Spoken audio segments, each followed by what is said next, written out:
Hey folks, Simon here from Inferno Performance. If you're new to the channel, then welcome, and if you're a regular visitor, hey, it's really cool to have you back. Do me a favour, will you? Hit like and subscribe, because I'm trying to grow this channel out, and every like and subscribe helps do that for me. In this video, I chat to Konstantin from Inferno Race Series, and he's been really cool and come all the way to Devon to chat to me about this. And we talk about the evolution of the actual race events, where he's going in 2025 and beyond into 2026. After I won the solo event at Inferno Swiss this year, Konstantin and I went out to dinner and talked about Inferno and his thoughts about how it was going to grow. And one of the things I wanted to do was see if I could help out. So Konstantin and I have been working on a 16-week training plan that's going to be free for anybody that signs up. But look, I'll talk more about that later in the video. This video is more like a vlogcast, so think of it as more like a podcast in the style of the actual video. There's not a lot of, in fact, there's very little B-roll to the actual video itself. It's just us sitting down and talking about the evolution of the race series and some of the exciting racings he's putting on for 2025 and beyond. My suggestion is you just put it on the background, don't watch it, just listen to what we're chatting about. And I will put it on the podcast as well, so you can listen to it if you're in the car. Anyhow, without further ado, let's get into it. Look, welcome. It's really cool to have you here. Obviously we caught up last night and had dinner, and the whole point really was just to catch up, was to talk about the evolution of Inferno and where the series is going, because from last time I spoke to you, you were saying you were growing it. So, tell us the premise behind the business growing. And, I'm excited because this year, obviously, we've got France and also the Dolomites to talk about. But yeah, Konstantin, you tell us where we're going, or where you're going with Inferno. Yeah, thank you for having me here. It's the first time I got that far west in the UK. It's a long way, so I appreciate you. But it's a beautiful place here. Unfortunately, the weather finally caught up with me. After the first 4 days in London, I thought the UK is a very sunny place. Why is everyone telling me it's raining here? So, to talk a bit about the Inferno series, you've done the Swiss event this year, which was a new event for 2024.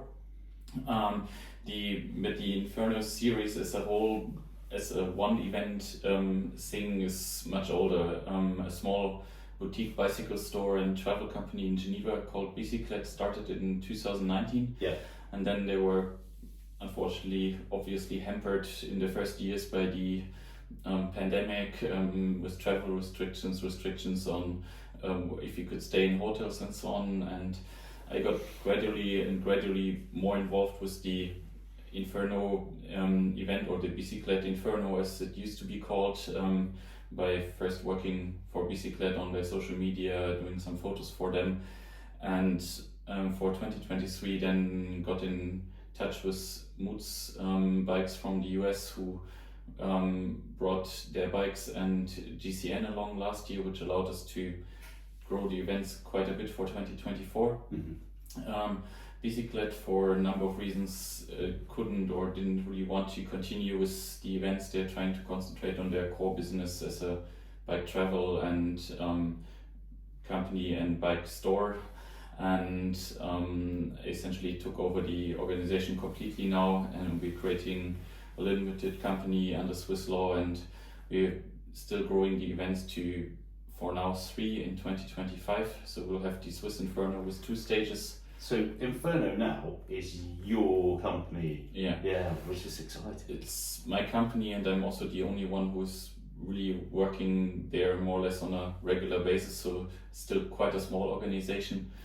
But that also gives me a bit more freedom. I don't have to run ideas by a lot of other people. I have a few friends I'm calling on to see if I'm doing something stupid or not, but otherwise it's kind of my baby or my project that I'm working on. And then, so from Inferno Swiss, Inferno France was the first one, right? Yeah, the original course was from Annecy to Alvieux. That's kind of half the way downhill of the Col d'Isoire on the first day, and then from Alvieux to Nice on the second day.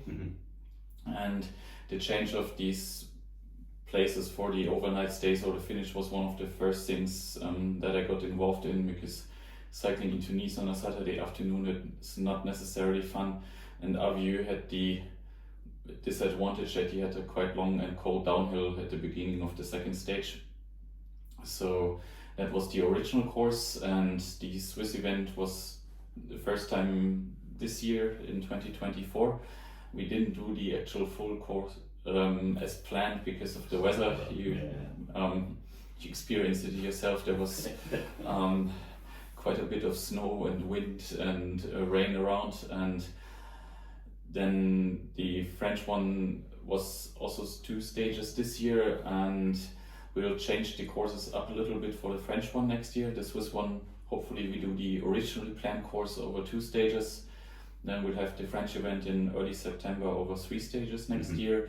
And finally, I'm adding a completely new event at the end of September, early October, with 4 stages in the Dolomites and finishing in Slovenia. Okay, so Inferno Swiss, that's staying the way that you've run it before, and France is now going to be 3 days. Yeah. And that is, so how many miles and how many meters are you aiming for? Because there is a theme to Inferno that I think is really cool, because you want to make it hilly. So what's the plan with France and then Dolomites?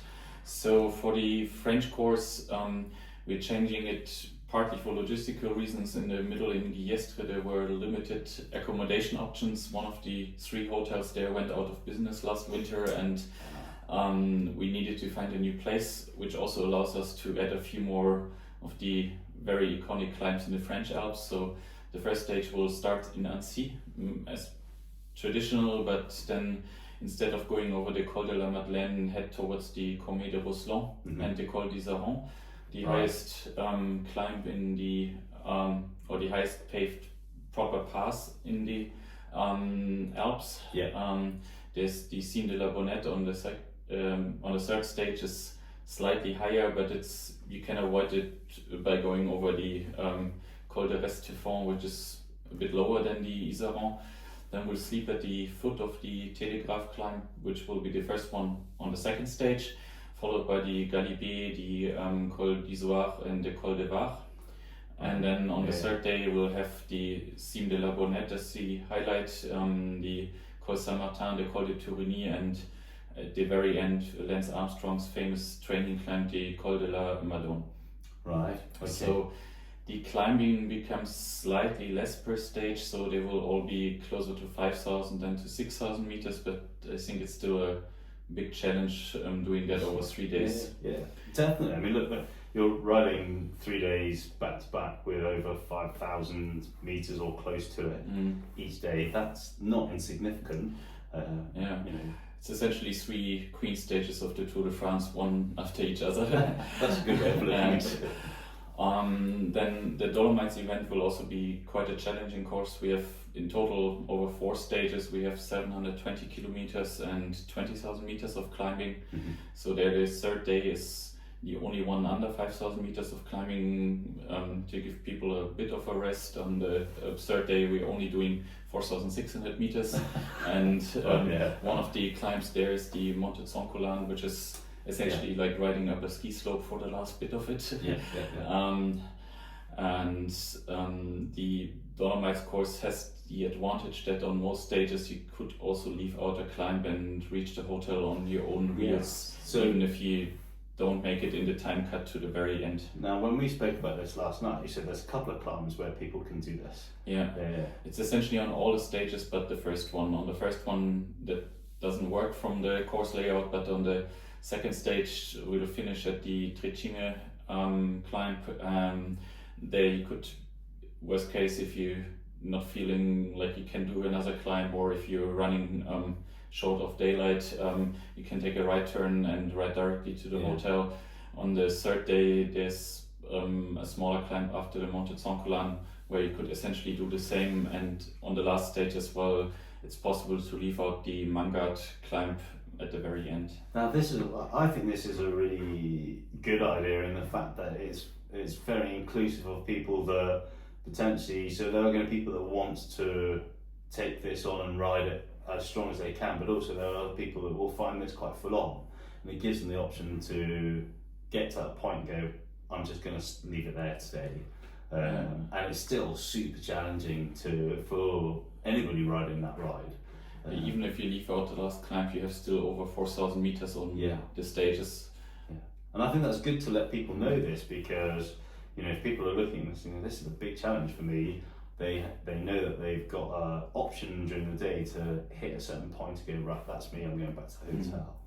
And one of the things I should probably say about these Inferno events is that it looks really bad on paper. What's something most people don't notice is that we start quite early in the morning, which is also a challenge in itself. We even had a couple of people oversleep on the second stage this year in France. Oh, really? And we had then to play catch up a little bit, but that means you have between 12 and 14 hours on all of the stages to do the climbing, which is quite a long time. Even if it's a lot of climbing, it mostly means you don't have to ever go in the red on any of the climbs. You can kind of stay in your easy zones.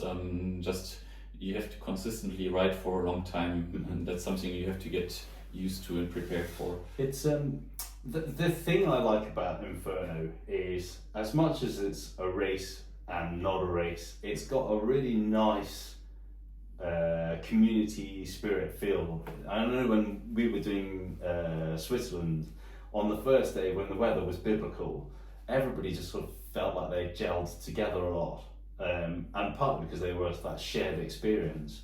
But even though people are trying to do their level best, you got the impression that everybody was kind of enjoying the fact that they were all suffering together in that respect.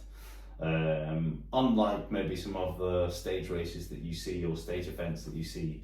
And I think that's really why it's drawn me into the race more than anything else. It's a challenge, but it's a challenge on everybody's level. And the fact that if you really want to ride it hard, you can do. And if this is new and it's a little bit daunting to you, it's a challenge in itself just to complete it.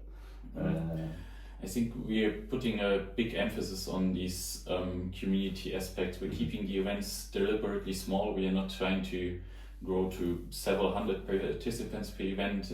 All the events for 2025 are limited to a maximum of 80 participants. And we have all the meals together, the breakfasts are together in the same room, the dinners are together in the same room. And I think that's a big part of the experience, that you meet new people after 2, 3, 4 days with 60 something participants. As a cyclist, you have had a chat with everyone, you had a coffee together, you had dinner together at the same table, you meet new people, you go on other rides with, and I think this is at the core for us of the event. When Cyclists started this series, you could only do it in teams of 2. They were coming a bit from a background of ski mountaineering races, where you also only can participate in teams of 2 or 3 depending on the event. And I think this is also still a big part of the experience. We had about half of the people doing it in teams this year at the events, and that changes the atmosphere. I've done a few other events between the Haute Route or Chasing Cancellara and so on, and they often have very big egos, which makes the atmosphere a bit strange. Sometimes the riding is a bit dangerous, and most kind of stay with their club. They came to the event, you don't really meet new people, and that's what we're trying to get away from with the Inferno series. So we're somewhere halfway between a classical Grand Fondo or timed race event and an organized bike tour. Yeah, so the interesting thing I think is there are places that you're giving people, so you're not the first first in and number timings, etc. But it's literally a race in the fact that the way that I look at it is that it is about you and the mountain and trying to do your best. And I think when I spoke to people at dinner, what I liked about the fact is you're right, so that everybody sits down and they sort of like mix. And that was quite fun. And there wasn't that sort of like big ego boosting that you see in maybe some of the other events where it's just a bit hard-nosed racing. And I think that's the beauty of it. Plus also, let's face it, if you're riding 5,000 metres of climbing on a day-to-day basis, you have to pace that well. You can't go out and really ride that super hard back to back, especially over a 4-day period. If you do that, you're probably going to suffer big time. Yeah. And also what's important for us is that we don't prioritize service to the fastest cyclist or something like this. Everyone who is there should have the best support we can give them, being it at the feed stations, with having a broom wagon in worst case if you don't make it to the finish line at all. And we don't want to have only good services for the first ones to arrive, but for everyone who's on the course. Yeah, and I think that's when we talked about it last night, and that's what we were saying, is that, you know, that service needs to happen from everybody that's on, you know, first in to last in, to make sure that they're fueled better and looked after. Yeah, it's a bit of a logistical challenge. If you look at the French event this year, I think that's easier to compare because the weather was fine, but on the second stage, the first at the finish line was there at 1:45 in the afternoon, and the last ones were there at 7:30. Wow, all right. Which means quite a spread of levels. Hey folks, sorry for the disruption of the vlogcast, but I think it's really cool to talk about the fact that after I won the Inferno Swiss, Konstantin and I got together and talked about how I can help. Right at the end of this vlogcast, I talk about a 16-week plan that I've put together with a nutrition series that you can download for free if you sign up to one of the races. So at the end of this vlogcast, there's more detail about what I'm going to offer, but I just wanted to talk about that because if you're watching this and you're thinking, actually, I really like the idea of one of these races, then this plan is going to really help you stay focused with your training and get you to the start line feeling super confident. Righty, let's get back to the vlogcast. What's your premise for, so if you've got these 3 races, you said there's something else in the mix? Yeah, well, that's these 3 events is the plan for 2025, and they take quite a long time to prepare. So I'm already in the process of hotel bookings for next year and feel that it's almost too late for 2025 in the summer. So I'm already looking ahead to 2026, and the furthest ahead was the planning of an event in Rwanda, which would mean I have to go there in 2 months to have a look at possible courses, accommodations and so on, and for January 2026. And we hope that we can add another 1 or 2 international events as well. We're looking at the Arabian Peninsula and at East or Southeast Asia. So why Rwanda? What's drawn you there? It's a combination of things. One is purely from the business perspective.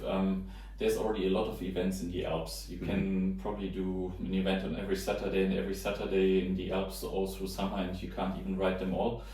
And adding too many more events on the same roads doesn't make sense from a business perspective. And then I've been looking at places outside the Alps, and Rwanda is a place which has a big cycling culture. They will have the World Championships there next year in the summer. They have considerably more paved roads than most African countries, maybe with the exception of South Africa. And then I have a friend who was living 5 years in Rwanda, who just came back to Geneva, who's helping me putting the course there together. So it makes it a bit easier, but it's also probably the place for road cycling in Africa, while gravel cycling is happening more in other countries like Kenya. Is it hilly? I mean, I don't know anything about Rwanda. It's hilly. It's not the one big climb like you have in the Alps, but the route we have planned at the moment is around 820 kilometers for 4 stages with around 15,000 meters of climbing. You still have 3,000 to 4,000 meters every day, but it will more be constant rolling hills. What's also important to know is that the base is a lot higher. Rwanda is a landlocked country. You're not starting or finishing at sea level, but you're most of the time above 1,000 meters, which might make it challenging for some participants as well. Yeah, wow, I hadn't appreciated that. And then you're talking about another race. Where do you think of that? The other ideas we have, but we're not that far in the planning stage, would be the southern part of Saudi Arabia. They have stunning mountains there and doing a lot of tourism development and sports development in the area. But there we have to look in detail at the political situation. I wouldn't do an event in a place where we couldn't have equal female participation, for example. That would be an absolute no-go for me. So I have to look at the details around women's cycling, especially in Saudi Arabia. And the second idea we have is going to northern Vietnam, right? Which is also a place where they're doing a lot of development in tourism, but the cycling bit is so far a bit underdeveloped, and I think it would be a great place to have a cycling event. There's infrastructure from the hotel sites and so on, and there's not that much happening around there so far, so I think it would be a good opportunity for many to experience a new place. Interesting. So out of participants, do you get many females doing this? Not as many as I like, or as I think there should be. We had in France, we had about 14-15% female participants, right. So 9 out of 64. Yeah. I hope I didn't butcher the math too much, but roughly around that point.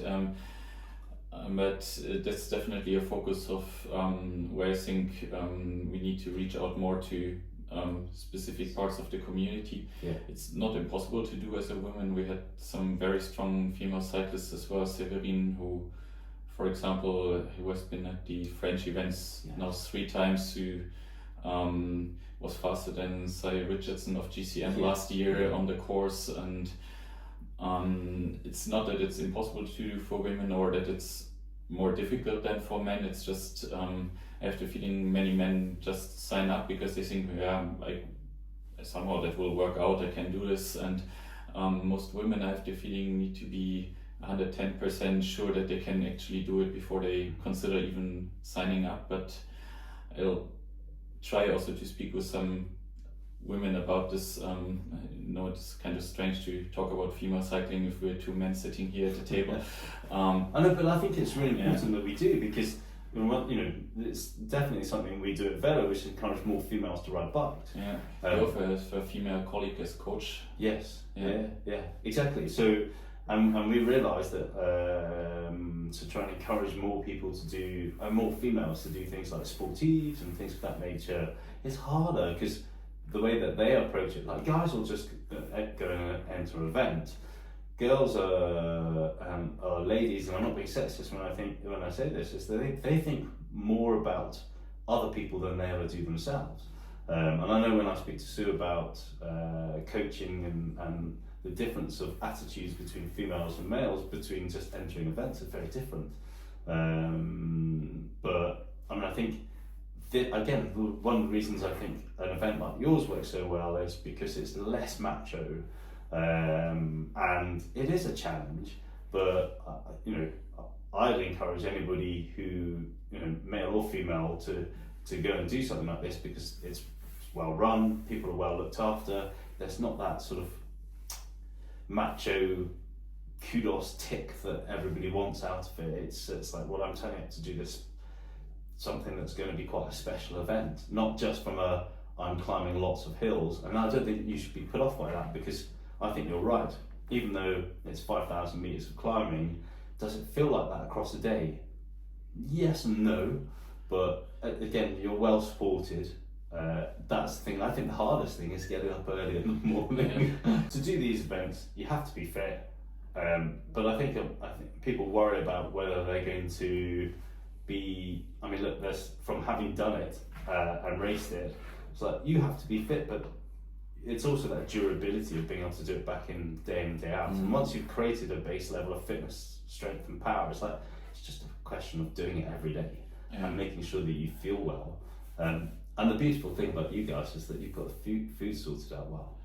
Yeah, we're trying our best with the feed stations there on every major climb. Normally not so much on the very first bit, because people don't want to eat half an hour after they left the hotel, more or less, but you get food on every major climb. You have a day back in the middle of the day where you can have your personal nutrition or sunscreen, or I sometimes put a dry set of clothes in there in case it would rain heavily during the first half or something like this. So that's important. So halfway through, you've got a sort of like a support van with extra kit, just in case you wanted to. yeah, you get a small backpack from us, and you can put in whatever you like in there. So it's for most people it's some kind of personal nutrition, sunscreen, some additional clothes, and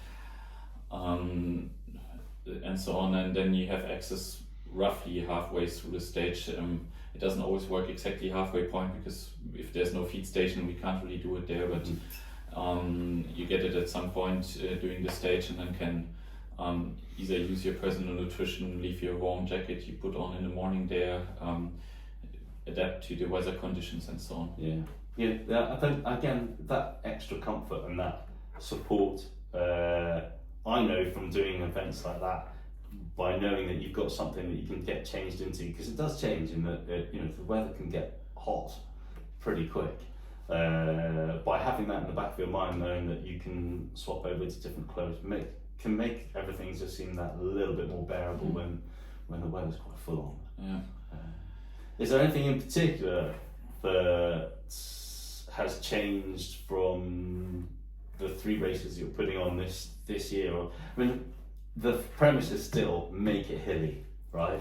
Yeah, essentially there's kind of the core for the courses is that we try to keep it point-to-point events, so we are not doing loops from one base or so, but it's always a point-to-point stage event, a bit like you have with the Tour de France, just not so over 3 weeks.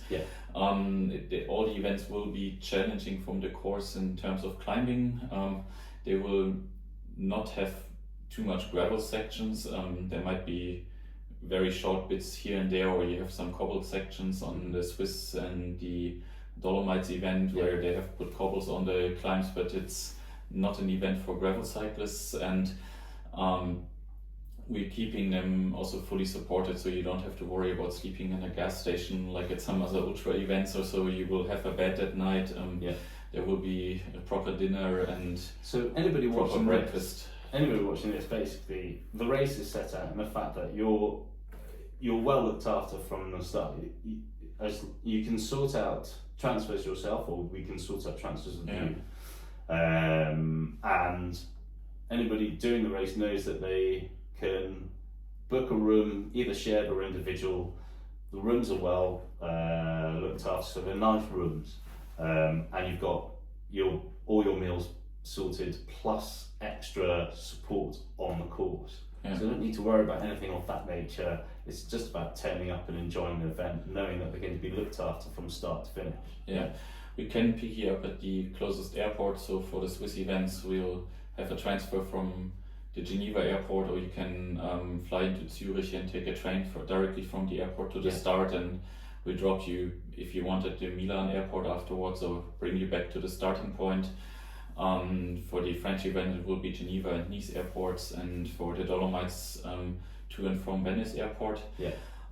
If you want to bring your bike, we can transport your bike box to the finish line. If you don't want to bring your own bike, we'll be able to sort you out with rental bikes. So Bicyclette is still on board for the rental bike part, and they have anything depending on your budget and interest up to a Colnago like Tadej Pogacar rode it in the Tour de France for rent. And then the dinners are all taken care of, the breakfasts are taken care of, you have food during the day, there's snacks after the stages when you get to the hotel. We'll probably have a coffee truck again at the event next year. We're trying to get a dedicated chef who comes with us for all the cooked meals, and we're trying to really have everything sorted out so you don't have to do anything but bring your helmet and shoes and turn your pedals. And that's actually a really good thing to talk about, because I think a lot of people who would consider doing something of this nature would like to know the sort of like the ins and outs of how it really works. I like the fact that if you're bringing your bike and you're going to travel, you're obviously going to fly for the most part.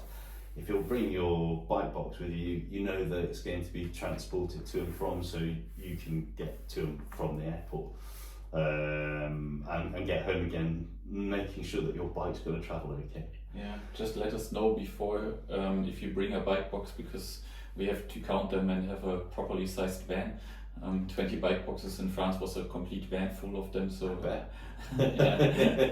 What's the biggest logistic sort of like problem or thing that you have with sort of 60 cyclists all turning up? Is it moving people from one place to the next? I think for us as the organizers, the biggest challenge is actually how far people are spread out over the road, because as I said, there's 6 hours difference sometimes between the first and the last one, or 5 hours difference at the finish line, which means people are spread out over 100 kilometers more or less on the road.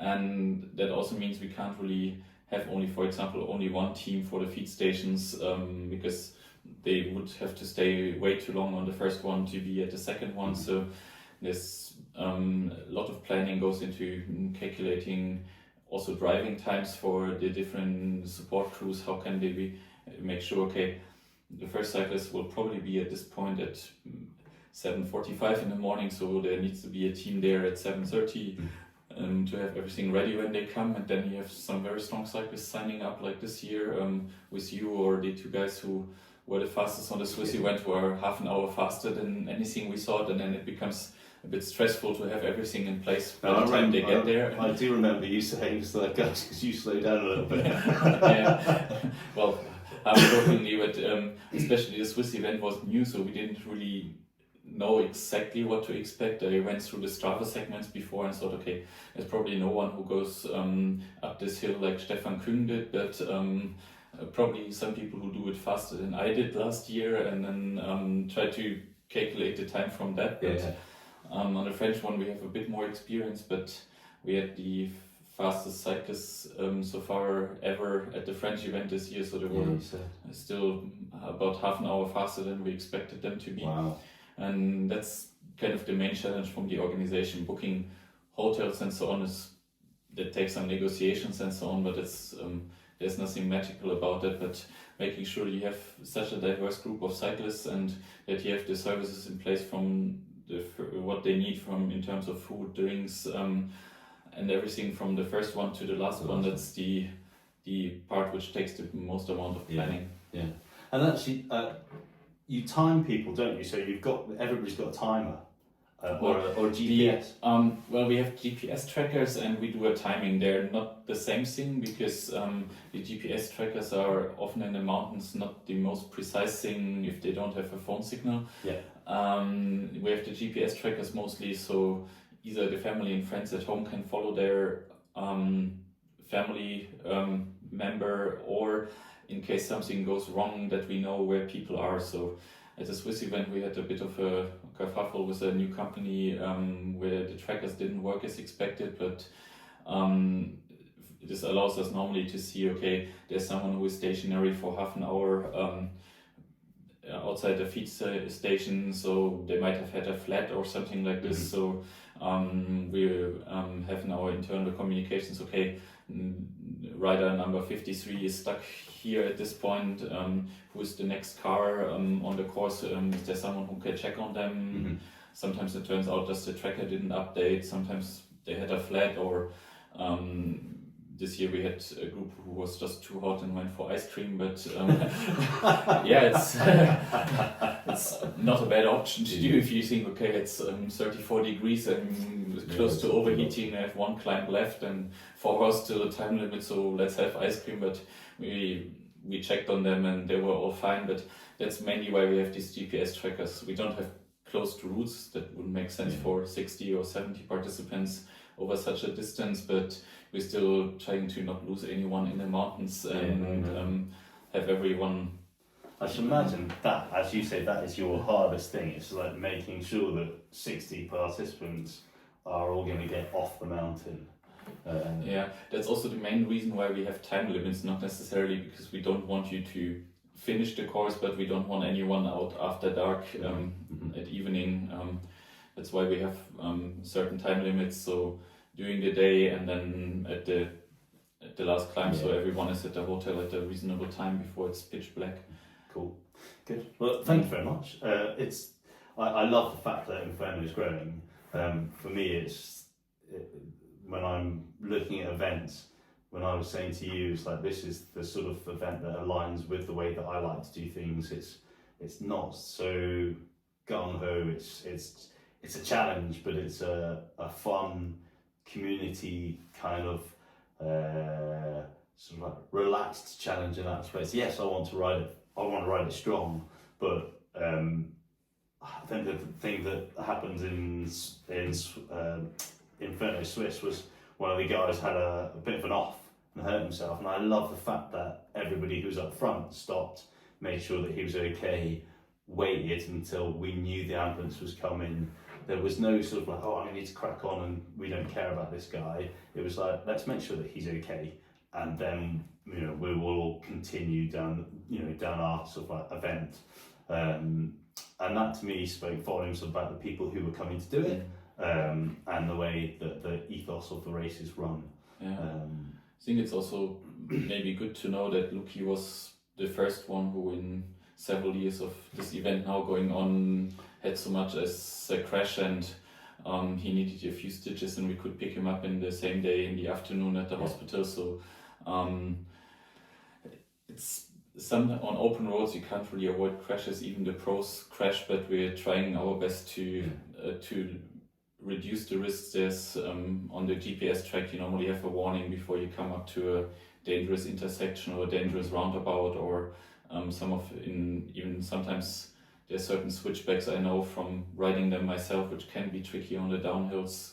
If you go down from the Col de Madeleine in France, for example, you have a very long, rather straight stretch, and then there's a quite tight first switchbacks, which also gets tighter and tighter the way you go around, and that's an easy one to get wrong. So you will get 200 meters before a warning on your GPS that there's a dangerous point.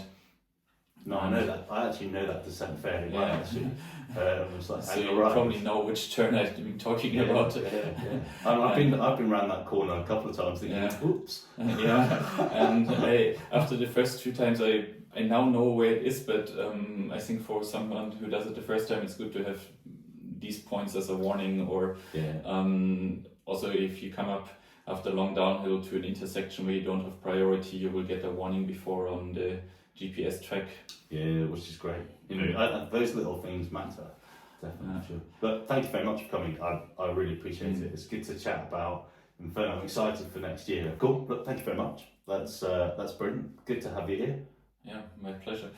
I hope you enjoyed that chat between myself and Konstantin from Inferno series. I think it's really exciting about where the whole series of this race is going, not just in 2025, but beyond. After my win at Inferno Swiss, Konstantin and I went out to dinner. We were chatting about the race itself and maybe how I can help. And one of the things I've put together is a 16-week training plan to help anybody that signs up for the race to really focus their training to make sure that they get on that start line and feel super confident they can do back-to-back days. I've created it in Training Peaks to give you structure, and it's designed for on and off the bike. So you have options. So if the weather's not great, you can do turbos. And if you can get outside, you've got some structure to the actual training itself to really make sure that you get in great shape. And because nutrition is really important when you do these kind of events, I've included a nutrition series to keep you right with what to eat when you're training and going into the event itself. Now, Konstantin is working on a new website, so the training and nutrition plan will be ready once that website is up and running. But be rest assured, if you've signed up for one of these races, you're going to get an email from Konstantin, and then you'll be given this plan for free. Righty, let's wrap everything up there. Thanks for watching. If you've got any questions, stick them in the box below. And look, I'll say it one more time. Do me a favor, if you've listened all the way through, hit like and hit subscribe. I am trying to grow this channel out, and every like and subscribe is super helpful. Right, I'll catch you next time.